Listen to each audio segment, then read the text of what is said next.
think we'll go ahead and get started.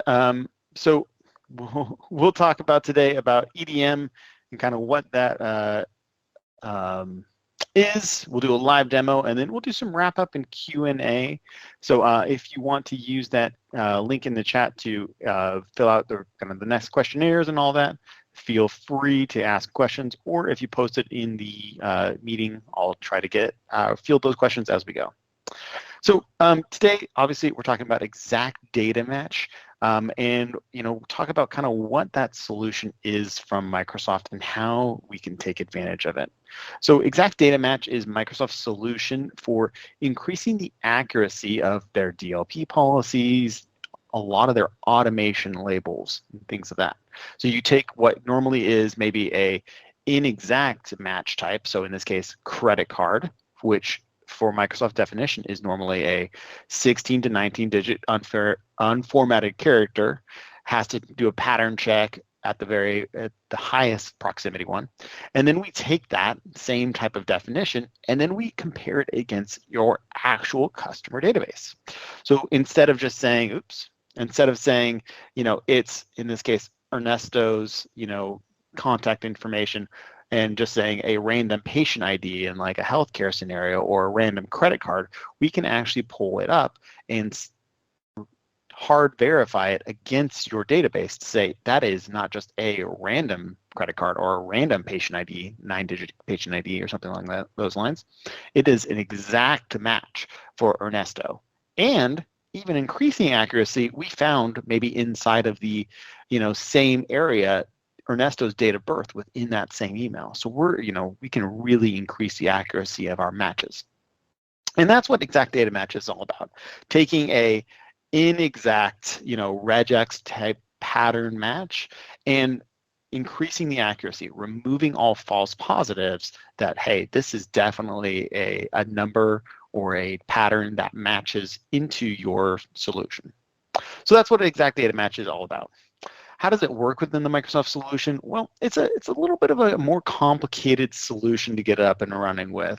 Essentially, what we're going to do is inside of your on-prem environment, we're going to take from your DLP or from your database. So maybe this is your, processing server or something like that. We're going to do an ETL, an extract, transform, and load, and bring all that data into a CSV format. Then we're going to process it, hash it, and upload it into the Microsoft Cloud solution. Once it's uploaded, then we can start taking advantage of it as part of our classification service. So we can take that data and whether it be inside of a sensitivity label or whether or not it's inside of a DLP policy or some of the other various tools that Microsoft has, we can come in and use that then in that case. So in this case, I'm using it in like an email DLP policy where I'm going to block sending customer data outside of our solution, block it from being sent out. So how that's going to work is that it's first going to check against that built-in classification, right? So that credit card, that one we were looking at before, or a patient ID, and then it's going to verify it against your EDM data set that we hashed and uploaded. So that's a pretty good process in place. Let's take a look at what that user experience would look like inside of the DLP engine. So I'm going to go ahead and pull that up real quick. And so we can see kind of what it looks like when the solution is in place for end user. Give me 1 second. So here is our health data demo that we can see. And so in this case, if this is a record about a patient, we can come in and start forwarding this off. So I'm going to send this over to my Patriot account here and put in some of this data. And so what's going to happen is that this is going to go and first start doing its DLP check against this regular data set here. So it's going to come in and start checking, is this a patient ID? Is this so social security number? Is this a patient regex? And then is it some of this other data? And as we sit here, it's going to run its normal scan to check this out in our environment. And then when we hit send, that's when the DLP policy is going to bounce this back from our organization and say, that's a match against Polly's actual number and stop it from coming through. So that's kind of essentially the end user experience there. The end user should get a pop-up, but I probably broke this demo right before starting it. But this is going to be the experience of you investigating that alert. So as you're investigating, you'll see all of that alert come in. And what you'll notice is that we have, an additional sensitive info type in our definition. So instead of it just being a social security number, it's a EDM social security number. And so we can pull up that source and see, yep, in the case of this email here that I sent a little bit ago, I have Robert Vargas's contact information. And that's a one-for-one match from our database that we're uploading and using in our system. So it's pretty cool, nice option to add that accuracy level and take advantage of it. Now, you might be thinking to yourself, well, what is the actual lift and shift of deploying this? And that's kind of what we're going to talk about next. How do you actually get up and running with the solution? What does it take to use it? It's not terrible complicated to add this feature in, but it does take a little bit of effort to get this deployed out. This is going to be generally the flow of designing an ELP or a EDM policy with use in the Microsoft systems. So it always starts with the data that you're using, right? So in my case, I have data from dlptest.com. So I went and downloaded a data set from dlptest.com, and this is the data that we're going to be using in I used in my demo, right? So I got social security number, gender, birth date, first name, last name. All of this data can be used in our policies. So what we're going to do is now design our schema for it. So this is going to be the things that we're going to actually use inside of our DLP policies. So in my case, SSN is the really big important thing that I really want to stop sharing from, and credit card numbers. So what we do is that we'll come into the solution and mark these as searchable, right? So we'll mark searchable true. If you have character delimiters in this, like a dash or a comma, we can also account for that in here, and we can tell it to ignore that. Similarly with credit cards, I have credit cards in here, and they got dashes, and so we are also ignoring those delimiters. So pretty easy so far. Not a lot of work to get this set up. Basically, we're just putting in what are the columns that are going to be in our data. Next, once that is in the solution, we need to hash and upload this data into our solution. So to do that, again, hash and upload that source data. Again, not a lot of work. It's PowerShell scripts, right? Like a lot of things in Microsoft. PowerShell scripts is how we're going to upload it. So what we're going to do is Microsoft has a EDM upload agent that we can use. And so essentially all you're going to do is put in this little bit of a line here and just tell it where is the data that we're storing and where do we want to upload that hash to, right? So we're actually going to take, in this case, I was doing a different one. So this was superhero identities. And so we simply set this script up to run, and it'll go and take this data and upload it into the Microsoft solution.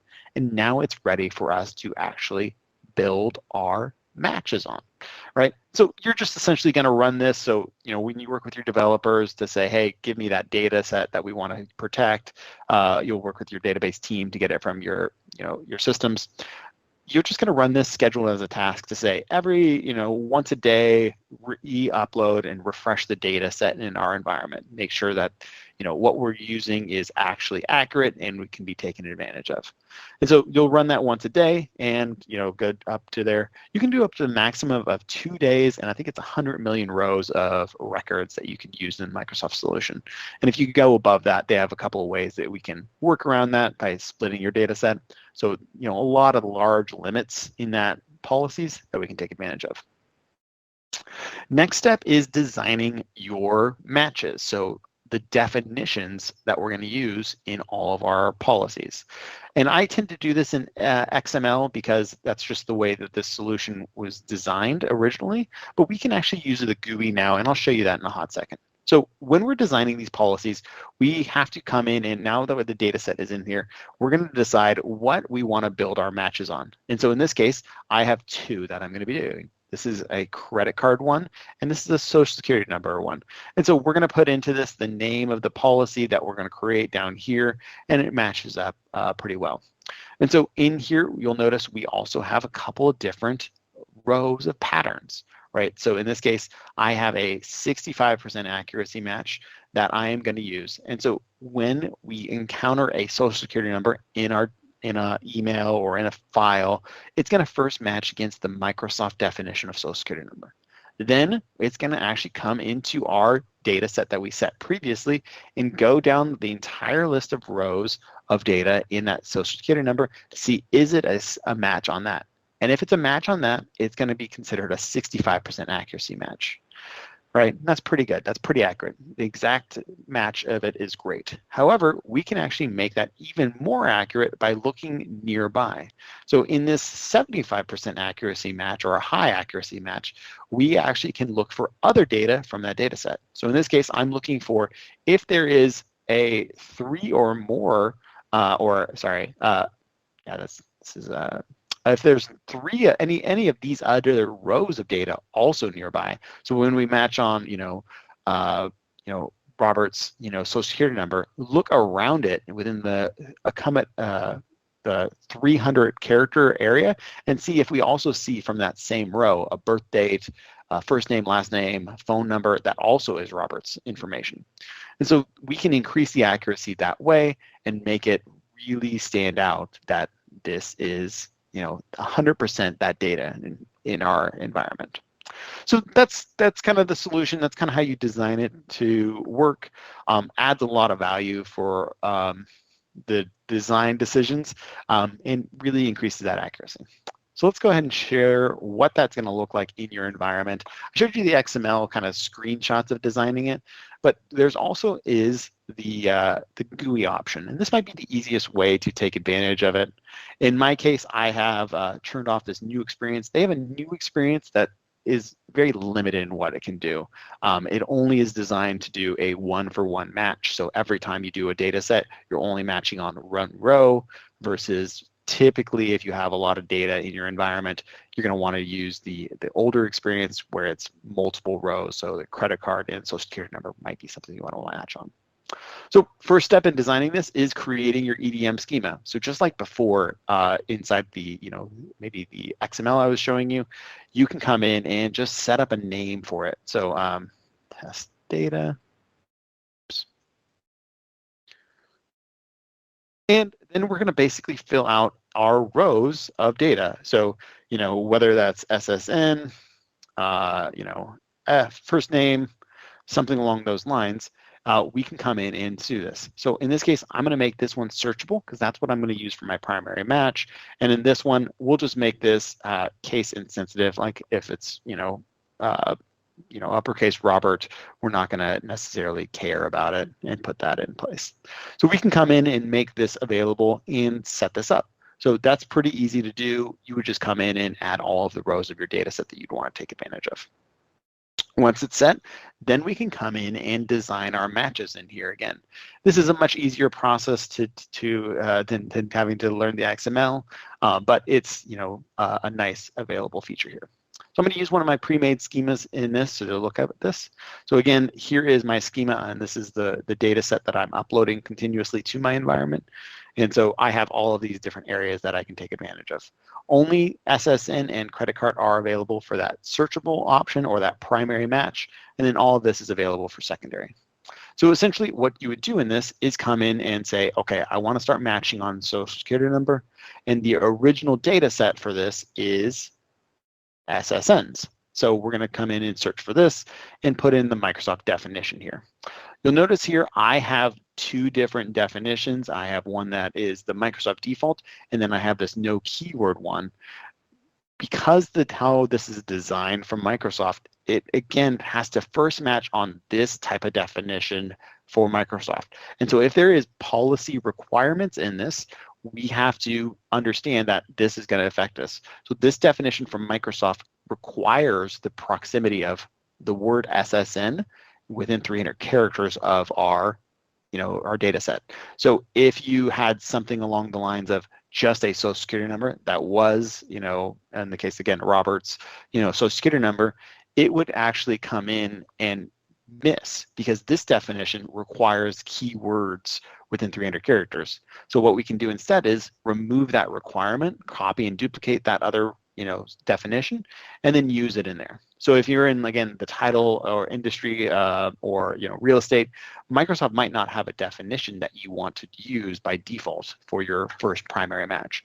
And if that's the case for you, we can come in and duplicate that policy or create something specifically for you or your organization. So Common will have to do this for medical record numbers or student IDs or something along that lines. So if you knew from title, yes, we want, this is our number of all of our title, our escrow documents, or this is the format, we can create your own definition in here, put it in here, and have it available for that primary match. Once that primary element match is in there, then we can add in all of those other things that we might want to take advantage of. So in this case, I'm going to select a couple of them that might also increase the accuracy of it. And so if any of these support, we can come in and trigger that alert. So pretty easy kind of to get that up and running. The big gotchas of it is just that policy that I described previously, testing that kind of option in here and making sure that it is available. So once it's done, you'll have all of these definitions, and then you're ready to actually start using them in your policies. So that's kind of it for the technical aspect of it, the technical demo. The next steps is designing where you actually want to use that policy in place. These are all of the supported areas that we can now use those EDM definitions. It used to be only for DLP purposes, and specifically Exchange only. Now Microsoft has gone in and you can use those same definitions in any of these locations. So if you wanted to use it for auto labeling of files, or as the end user is typing, we detect that this is exactly our customer's credit card number, our customer title information, we can automatically put a label on that document and say, this is the title doc.